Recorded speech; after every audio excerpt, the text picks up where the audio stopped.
nyuma yuko umwana umwe mu bana ba Nowa yarabonye Nowa ubwambure bwiwe akareka kumufuka ahubwo akaja kumutwenga, Nowa yaramubariye ati ko bigenze uko rero ndakuvumye, ndakwirukanye, nta kintu na kimwe uzaturana kuri jewe.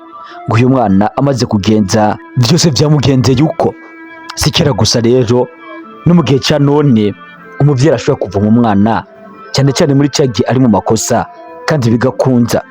Iki rero ni ikimenyetso cyerekana yuko umunwa ari ikintu gikomeye, kuko ko n'Imana mu kurema yavuze ngo iki nikibeho bigahita bikunda. Ngira ngo umaze kumva imbaraga zo kuvuga. Igituma mbikubwiye ni kugira ngo wumve neza na neza yuko amajambo wiyaturaho ashobora kukubako. Akaba ari nayo mpamvu uyu munsi ndaguteguriye amajambo 11 udakwiye kuvuga nimba udashaka kunona ubuzima bwawe, nimba udashaka kwihemukira. Aya majambo 11 nukora ikosa ryo kuyavuga uzobusa nkawe ubwawe wiyase. Kandi gitangaje nuko ari ya majambo akunda kuvugwa kenshi, nuko ari ya majambo dukunze kumva. Iki naco rero ni naco kimbabaza. Ariko rero reka nizere neza yuko nyuma yo kumva ikiganiro aya majambo atazoshoka gusohoka mu kanwa. Ndazi neza yuko nyuma yo kuvyumva kutazongera kubikora. Mbere yo kuyumva rero yose, reka umanze ukande subscribe kugira ngo wame ubana natwe mu biganiro dutanga buri munsi hano kuri channel yacu. Nimba umaze kuyikanda, kaze ni mu muryango wagutse aho tugana ibintu byinshi byagufasha mu iterambere ryawe rya buri munsi, mu buzima bwawe bwa buri munsi. Twihuse rero cyane n'ijambo rya mbere udakwiye kuvuga mu buzima bwawe nimba wikunda. Ubwa mbere ijambo rigira riti ntabwo nzigira ndamubabarira. Ntabwo nzigira umubabarira ukavyatura. Iri ni ijambo rikunda katugwa n'abantu benshi. Birashika umuntu mugashwana, birashika umuntu mukankana, birashika umuntu akagera ikintu mudakurizako. Ariko uko vyagenda kose ntukavuge ngo sinzigira ndamubabarira, kuko buriya na Yesu ubwo yaravuze ngo babarira mugenzi wawe ibetangabo indwi kundwi. Mu vy'ukuri kutababarira nawe ntabwo wababarirwa. Eske uko wanse kumubabarira nuko wewe wera? Wowe nta byaha ufise? Wowe nta muntu wakoshereje? Reka rero wame ubabarira umuntu mu gihe agukoshereje. Iri jambo ryo kuvuga ngo ntabwo nzigira ndamubabarira dirivi, ariko kandi ntabwo ari ku bantu gusa, nawe ubwawe birashika ukikoshereza. Ntukavuge ngo sinzigira ndibabarira, bya bindi biva mu kwiyakura n'ibindi. Nimba rero vyari bimaze gushika ukaba waravuze aya majambo ntabwo nzigira ndibabara cyangwa ntabwo nzabarira umuntu, ntuzi ukora ikosa ryo kuyavuga. Reka ndakwibutse neza yuko rero aya majambo uko ari 11 ukwiye kuyumva yose, kuko kuvugamo rimwe ari ikibazo gikomeye. Twihuse cyane rero tuje kujya kabiri. Ijambo rigira kabiri udakwiye kuvuga mu buzima bwawe uko byagenda kose no kuvuga ngo ntabwo nakorera Imana. Nshuti yanje, Imana ni Imana nyene. Ubundi iyo umuntu avuze ngo asigura Imana ntiyoronka n'ukuntu ayisigura, kuko ibikorwa ikora biratangaje. Wohera uyu munsi ubivuga kugeza hirya y'ejo cyangwa se n'indwi igahera. Icyo ugomba kumenya nuko Imana ari nyerukundo, Imana ari uhoraho, Imana ishoboye byose. Kuko uko byagenda kose mu gihe Imana yaraboka iguhaye ubutumwa iciye mu muntu, cyangwa se wowe ubwawe ukabyiyumvamwo ko hari ibintu ugomba gukora, hari ubutumwa bw'Imana ugomba gukora, ntukavuge ngo je ntavyo ndoshobora, ngo je mfise ubwoba. Kuko ugomba kumenya neza na neza yuko nimba Imana igutumye ikuzi kurusha uko wiyizi, yakumenye ukiri mu nda ya mama wawe ukiri urusoro, izi kazoza kawe, izi ubuzima bwawe, izi buri kimwe kuri wewe. Rero nimba ari igikorwa wumva ugomba gukora ku bw'Imana, ntabwo ugiye kugira ubwoba, ntabwo ugiye kuvuga ngo ntabwo nabikora ngo bontwenga. Kugutwenga bashaka kugutwenga, guri bakona Yesu wamutwenga bavuga tujya si wa mwana wa naka, si wamubaje. Ariko nawe ugomba kumenya neza yuko mu majambo ukwiye kuvuga ntuvuge ngo sinakorera Imana, kuko ntawe butandukanye n'umuntu yihakana se. Nawe utandukanye n'umuntu avuga ngo ujya si papa, urazi ko biriya navyo ariko se rikomeye. Inaryo ni jambo udakwiye kuvuga. Tuse cyane rero kurigira gatatu. Uko vyagenda kose, uguza bwawe umeze kose, ntugakure mu kanwa kawe ijambo rivuga ngo Imana irarenganya. ushobora kuba warivuze muri ubu buryo bivuze cyangwa se utarabivuga, ariko hari ukuntu ushobora kubivuga bitandukanye n'ukavuga uti nk'akarorero ati Imana abandi bobo ibakorera ibi n'ibi n'ibi muga jewe ntirabinkorera. Urumva ubugombye kwerekana yuko umenga Imana irarenganya, ariko ugomba kumenya neza yuko wewe nimba ibyo usaba Imana itarabigukorera hari impamvu, nimba ibyo mugenzi wawe asabwa Imana yabimukoreye hari impamvu. Ubundi nimba Imana yaje gukorera ikintu nuko yoyo ibona neza ko icyo kintu utagikwiriye. Kuba utagikwiriye ntabwo ari kosa ry'Imana, ahubwo ni kosa ryawe, cyane cyane ko nawe ubwawe uramutse ufise umwana w'imyaka 3 akabwira ngo papa nyubakira inzu utobikora, ese wowe ubikora? Ntabwo wabikora kuko urazi neza yuko umwana w'imyaka 3 ntabwo ageze kubakirwa inzu, nta n'icyo bamenya ayikoresha.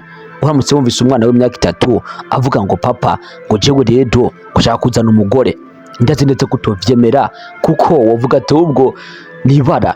Nawe rero birashika yuko hari ikintu ushobora gusaba Imana cyangwa se hari ikintu ushobora kwipfuza Imana ntikigukorere bivanye nuko ibona yuko wewe icyo kintu umwanya wawe utaragera. Iri jambo naryo rero ntukarikure mu kanwa kawe.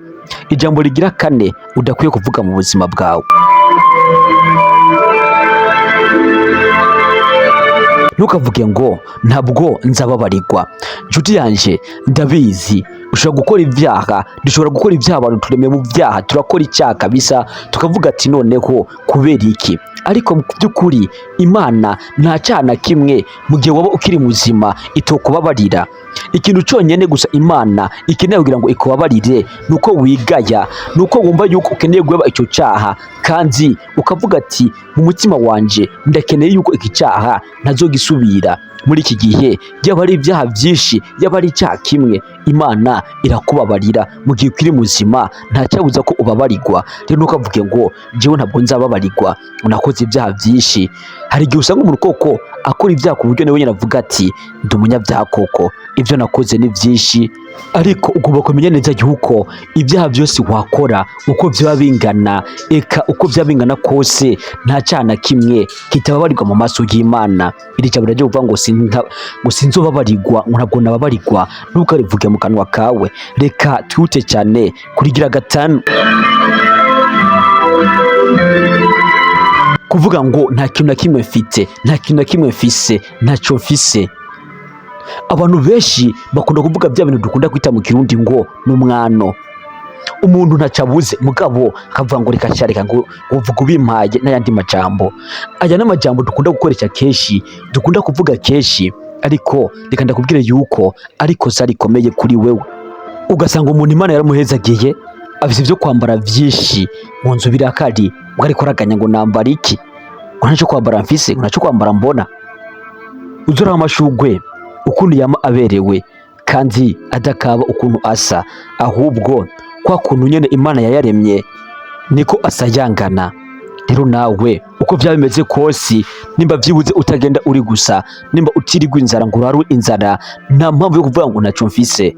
Aho uba uri kubiyadirira ko amajambo mabi, uba usanga uri kuwugara imigisha yawe. Ubugira 6 ngo byaba byiza ibi bintu ndavyihojeje, ngo byaba byiza ncitse intege, ngo byaba byiza ibi bintu ndabihevye. Kubera iki? Ukubiheba ni kosa rikomeye ku buzima bwawe, kuko nuba mukubihevye birumvikana cyane ntavyo uzogerako. None wobigira ko gute utabikoze? Warabonye umuntu atsinda urugamba atagwanye? Oya, ntigikunda. Ubihevye uba ubihevye, ubundi gusubira inyuma bisa nkaho ubonye ubwo uvuga ati je ubuzima bwanje sinshaka kubumera neza. Cyane cyane ko akeshi uzureka no gukora ikintu uracitse intege, ugasanga ni cya kintu Imana yari yaguteguriye koko ko uzokora ukagishira mu ngiro. Iri naryo ni kosa rikomeye. Ntukavuge mu kanwa kawe ngo ndasubiye inyuma, ngo ndacitse intege, kuko nucika intege birumvikana cyane ubuzima bwawe uzoba budandaje, uzoba utumye babantu bifuza yuko ugomba, utumye babantu bifuza yuko ubaho nabi ubanezereza, kuko uzoba ugiye kubaho nabi mu buryo bumwe cyangwa ubundi. Ubugira indwi naho byagenda gute, naho byakugora gute, naho ubuzima bwakwanga gute, ntugafumbure akanwa kawe uvuga iri jambo ngo iyo mvuma ndeka kubaho. Kubera iki nabayeho ubundi ko mbona ibibazo ari byo bigaragaye mu buzima bwanje, ko mbona ubuzima bwanje bwuzuye mu bibazo gusa, nabereye iki? Nshuti yanje, aho uweretse Imana yuko ivyo yaguteguriye byose, cyangwa se kubera kugize ko umugambi ikakurema kumbure yoba yarakosheje.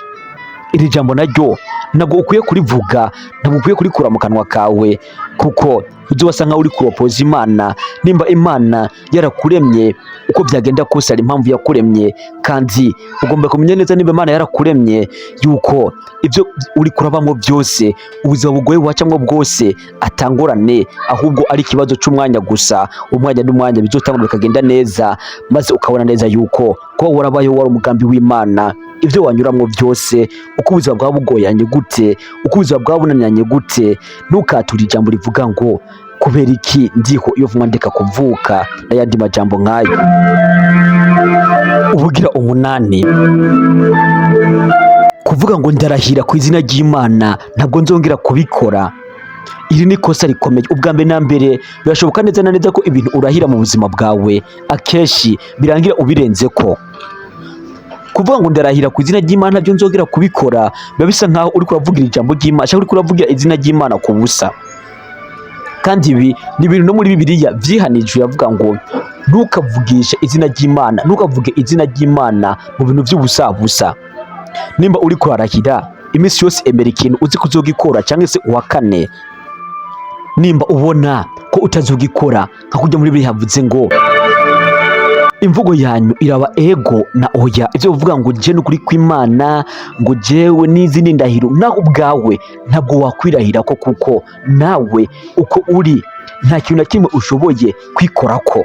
Kuko na Bibiliya iravuga ngo n'agashatsi kamwe ko ku mutwe wawe ntabwo ushoboye kugahindura umweru, ntabwo ushoboye kugira ngo kabe irindi bara, uretse ko ari ibi byaje by'ubu by'amatentira, ariko bijya n'ubwo vyojamwo ntabwo biba akaramata, umwanya n'umwanya biravamwo. Muri make ntacyo ushoboye ku mubiri wawe. Niyo mpamvu nta kintu na kimwe ukwiye kurahira, turetse ko kurahira Imana koko ari ikintu kibi cyane.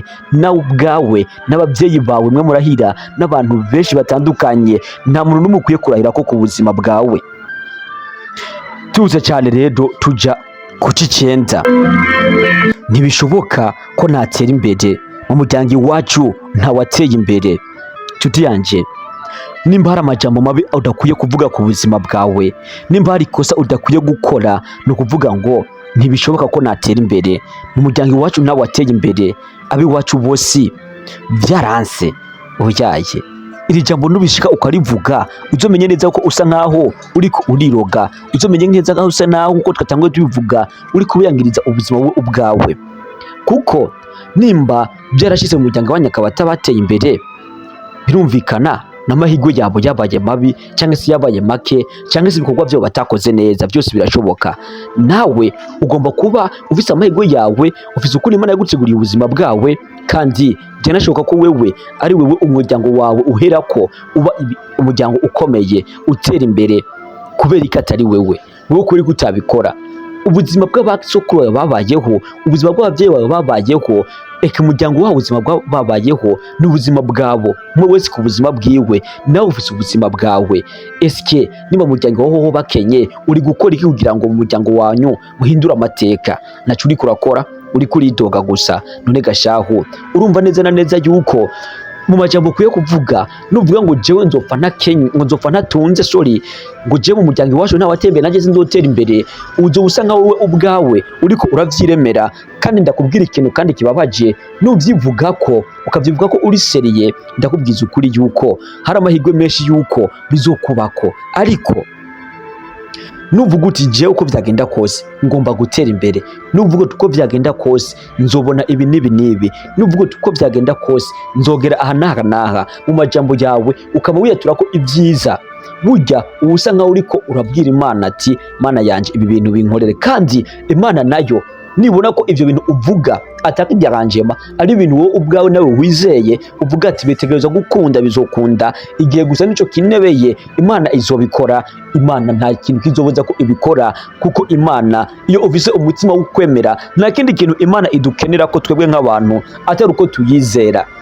Uzotangazwa n'abantu benshi bizera Shatani, kandi Shatani ibiciro abasaba ni ibiciro by'ubuzima bwabo, kandi ubwo buzima bwabo bugiye kubabazwa. Ariko Imana iragusaba gusa kuyizera, kandi nyuma yo kuyizera ukazobaho ibihe bidashira.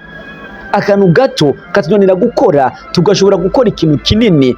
Motive ngo nuko gusa aka kantu gato gateba iki kintu kinini nacyo kikaba cyihuta. Kwemera gukorera shetani basa nkaho wiyase ubuzima bwawe ubutanze, mugakwira kagira kunezereza iminota 2 ugasanga ujanye nawe kurusha uko ari kurindira Imana yoyo igusaba ibintu bike kuyizera gusa maze kaguha ubuzima budakeda kandi ukazobana nayo ibihe byose. Mugabo kubera yuko ibintu by'Imana biza gusa nk'ibiteba atari ibintu uza kubona aho naho ukaca uyire ukavuga ati wapi ndagiye kuri shetani. Nawe rero ibi bintu byo ubyirinde, ariko rero nimba umaze kuba wizera n'Imana ntukiyakire ko aya majambo rero kuvuga ngo ntibishoboka ko natera imbere. Imana niyizi ngene yateguye ubuzima, ntuvuga ngo ibintu ubu niyo yavuze ngo n'inyuma ya zero irakora. Uko byagenda kose ibibazo wahura navyo Imana iba ihari ku bwawe. Reka twite cyane rero ku cicumi.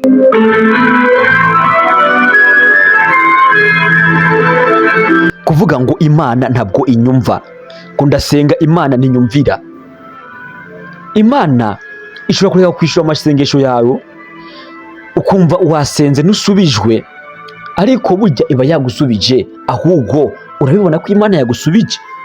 Nta munsi n'umwe uzosenga Imana uyizeye ngo ireke kugusubiza, ahubwo wewe ntabwo ubona ko Imana yagusubije. Erega Imana nayo idusubiza kuko turi abantu koko. Ushobora kugenda kuri mugenzi wawe ukamubwira uti mugenzi jewe ndakeherewe nkeneye amafaranga yangurane. Mugenzi akubwira ati amafaranga nta kibazo ngaya yatore, cyangwa se akubwira ati mugabo uko byamera kose nta mafaranga mbanye, cyangwa se nta mafaranga ndaguha kubera ko mbure mugenzi wabonye ko amuyo guha ayo mafaranga utokwitwara neza. Twebwe rero nk'abantu mu gihe Imana itwishura dukunda kubyumva muri cya gihe itwemereye, tubyumva muri cya gihe tubwiye ati ego muga kubera ukwikunda kwa cyane bishitse Imana ikatwereka yuko ibyo bintu bidagomba gukunda muri aka kanya bidusaba kurindira ntituba tukiyumva.